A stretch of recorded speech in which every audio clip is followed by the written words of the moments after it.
Hi friends, welcome to Jeeva's garden. சம்மர்னாலே நம்ம கார்டனில் அடீனியம் தான் நிறைய பூக்கும். இதுக்கு நம்ம ரொம்ப கேர்லாம் கிடையாது. வீக்லி ஒன்ஸ் தண்ணி கொடுத்தா போதும்.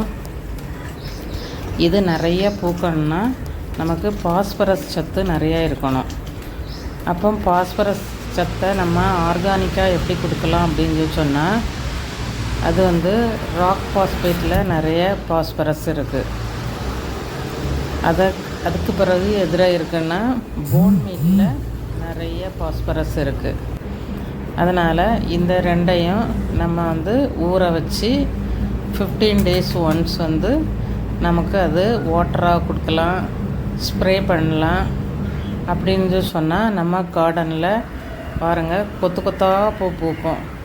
இதுக்கு நான் எந்த கெமிக்கல் ஃபர்டிலைசரும் கொடுக்கல. அப்புறமா பொட்டாஸ் சத்துக்கு சாம்பல் கரைச்சி அதையும் கொடுக்கலாம். அப்படின்னா நம்ம பூ நிறைய பூக்கும். சீவீடு ஜெல்லு கொடுக்கலாம். இன்னும் நம்ம ஃப்ளவர்லாம் நல்ல கலர்ஃபுல்லாக சூப்பராக இருக்கும். ஒன்ஸ் பூத்து முடித்த உடனே நம்ம கட் பண்ணி விட்டுறலாம். கட் பண்ணி விட்டோன்னா இன்னும் நமக்கு நிறைய பூக்கும். பாருங்கள் எவ்வளவு கலர்ஃபுல்லாக இருக்குது கார்டன் அப்படின்னு சொல்லி.